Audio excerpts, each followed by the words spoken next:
Give me a chance. When she came out of the garage, I was sitting on a chair in the kitchen center, across from the laundry room. Approaching the laundry room door, she saw me sitting there. I removed a little table with stage props from the living room. I had to perform. Thomas?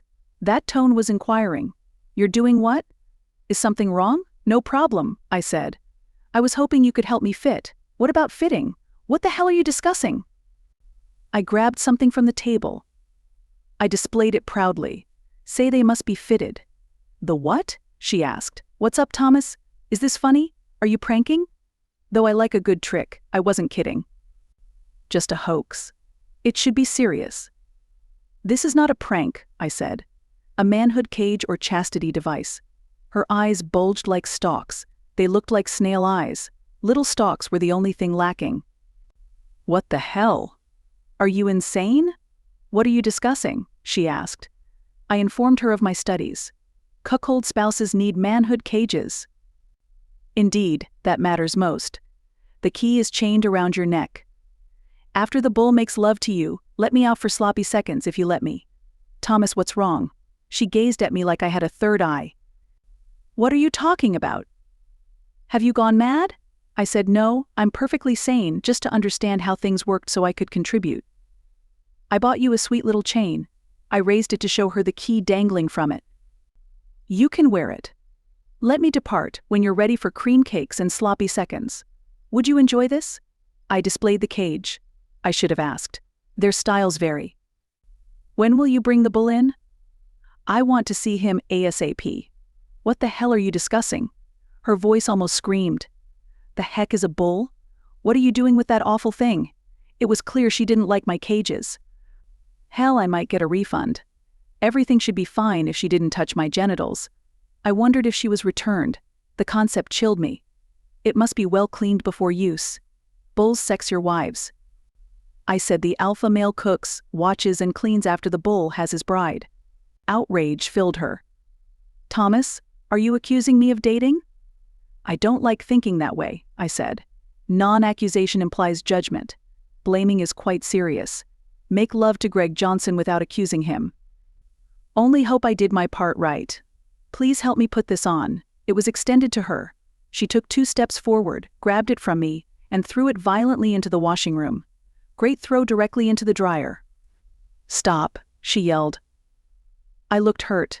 Damn, Ronnie, it was bent by you. You should have said you didn't like it. We could have swapped it. I'll need to spend a lot of time smoothing it out before we can trade it for yours. Screw it, she growled.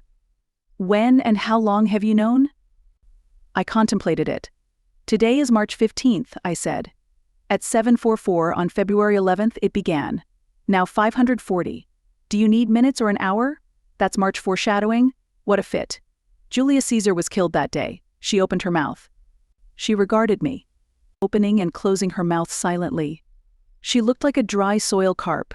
It looked bad. Why are you silent? She gasped, asking.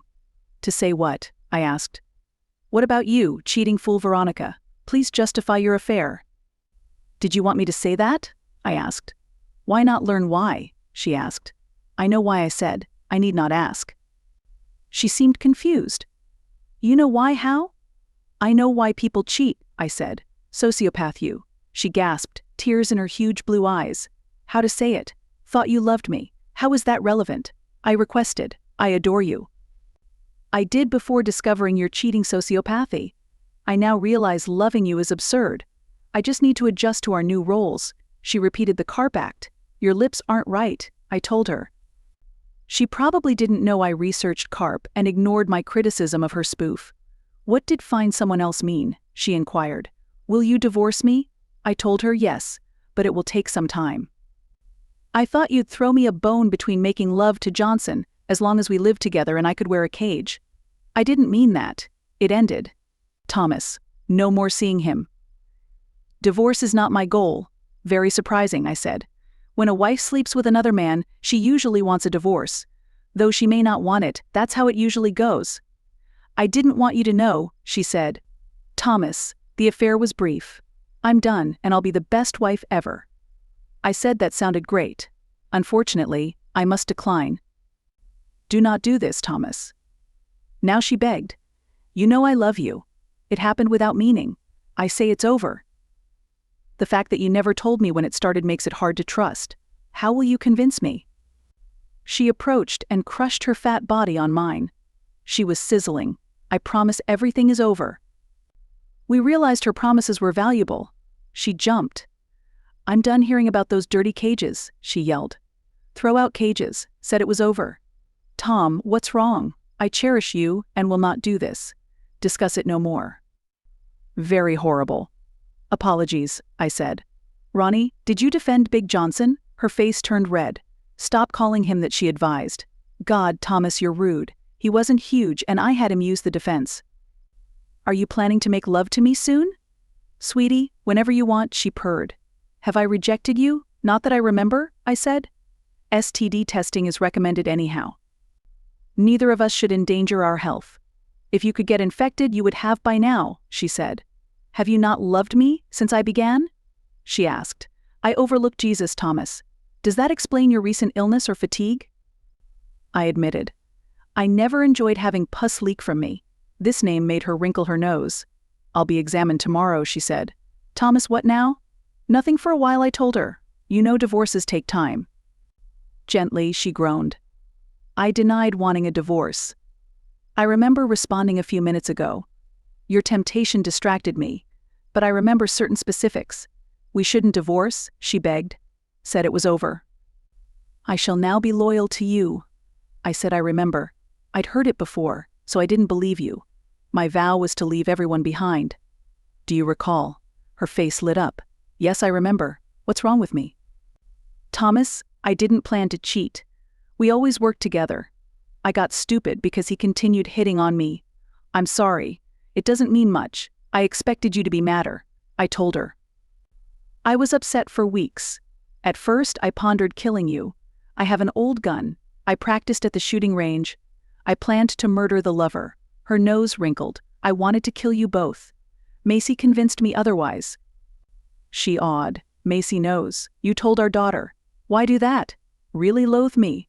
I replied. I didn't tell her. She said. She looked gut-punched. Carp appeared steroid-loaded. How? When did she learn? How did she know? That explains it. God, she hasn't called me.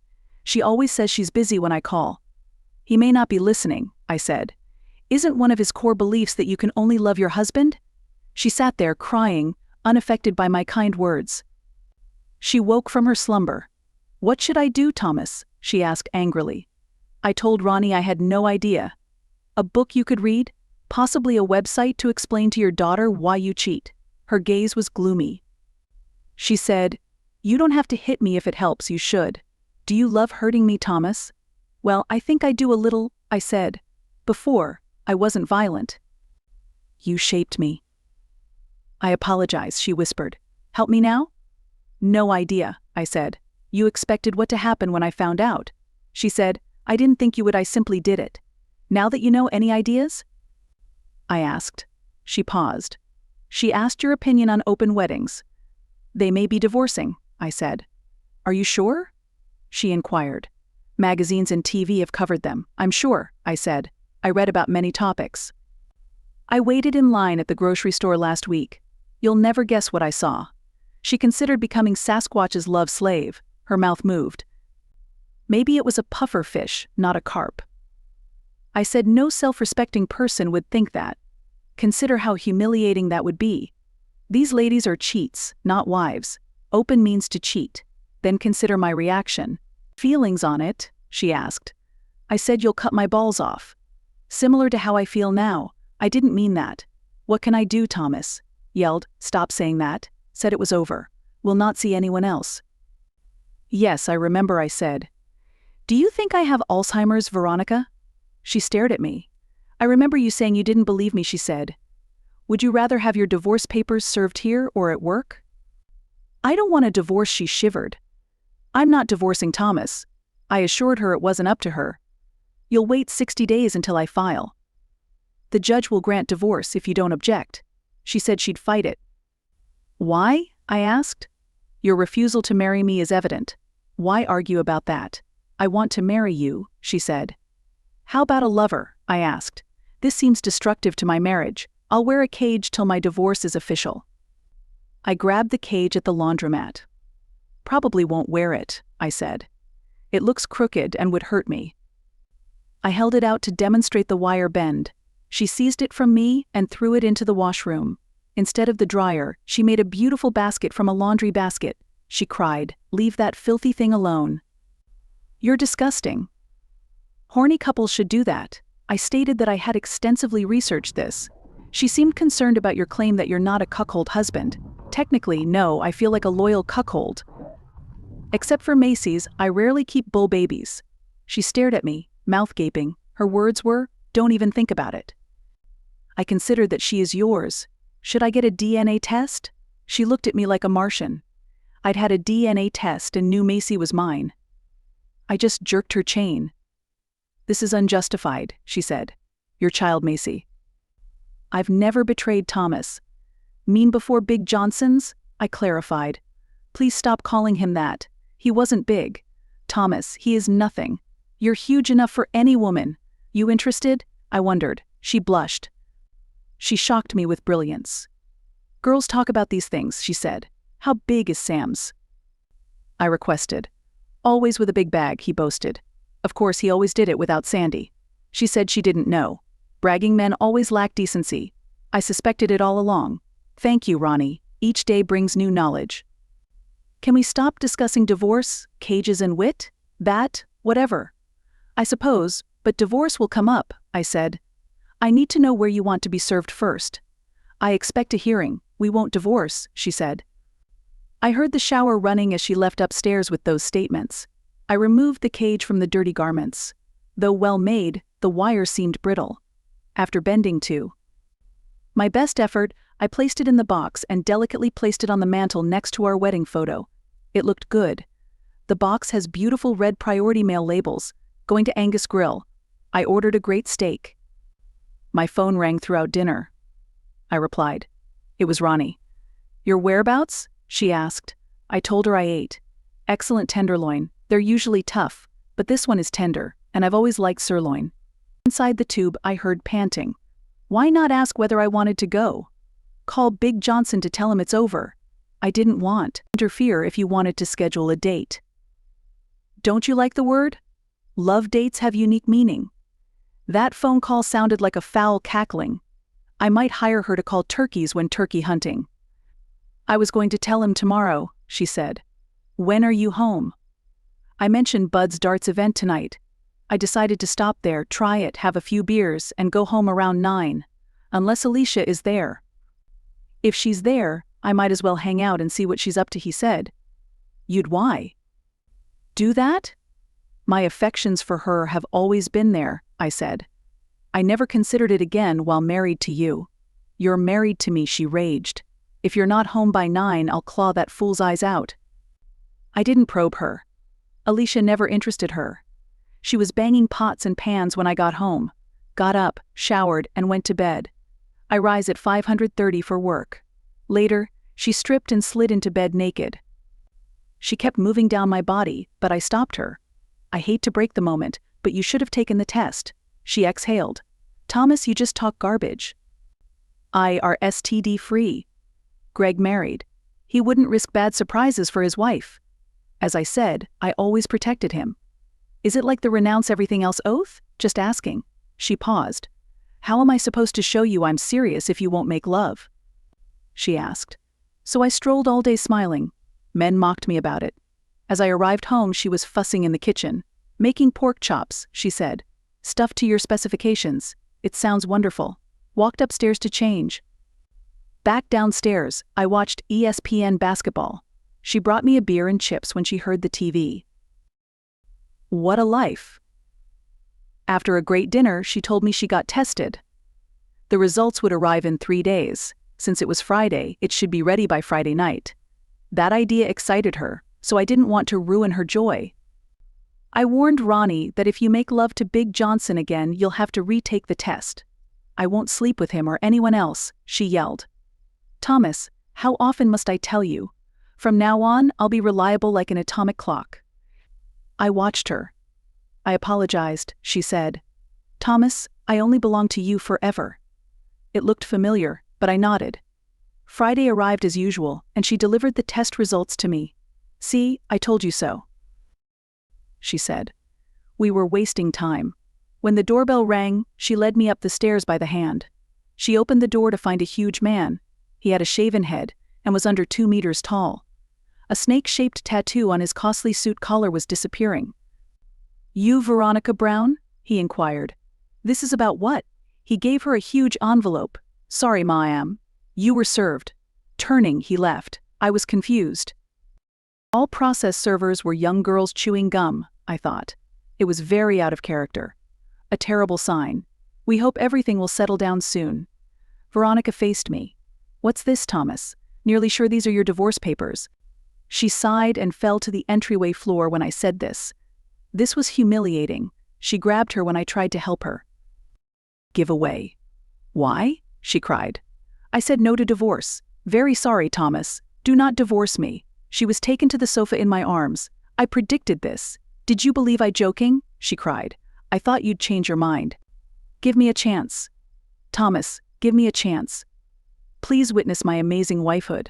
Want to show me now?" asked her. Her tearful eyes glanced at me. "You mean what?" I extended my hand. She accepted, and I led her upstairs. She showed me 3 times that night and Saturday. Though I only brought enough for 2, she was ready on Sunday. I must give it her. She summoned Big John. Listen as she told him to leave and never return. She was called a lot of bad names by him. He used many of the same words I and Macy used when talking to me, so I agreed. I didn't know my sweet girl had such a mouthful. Counseling was the first court order after the divorce. 6 sessions were required or the counselor will cut them. The court offered Arani 2 options. Counselors, and I hated him. A huge male toad, he was clearly unmarried for 40 years. He tested many advanced ideas on a US guinea pigs. I ran through the maze like a white rat, counting sessions until completion. He and Ronnie had improved, but the primary seemed insufficient. I made all the right noises and played his games till the last session. He asked whether we wanted him to call the judge to cancel the divorce. I promised to handle everything. He stooped over from his comfortable chair to shake my hand. I grabbed and squeezed it. I covered him with my arm as his knees buckled. Hissing, "Listen, fat bastard, stuff your advice and rhetoric in your ass." I left him and Ronnie standing. She followed me to the car. "Thomas, why did you?" she asked. "I thought we were doing great." "Thought so too." "I said this before you got big." John's needlewoman. Her amazement lasted a moment. "Do you intend to divorce me?" I said so from the start. "Consider getting your hearing checked, Ronnie. Are you going to leave or make me?" she asked. Saying no, "I like my house, I think you can leave. I think we'll have to sell the house and split the proceeds or have one of us buy out the other if one leaves. We'll divorce but live together," she asked. "Ronnie, you make fantastic love. I won't kick you out if you stay. Everything is off if you sleep with other men. Will you sleep with other women?" she asked, "as long as you persist." "I doubt I'll have the energy," I said. After some hesitation, she smiled at me. She promised another wedding in a year. I hope she didn't risk it. Long odds arose. The end.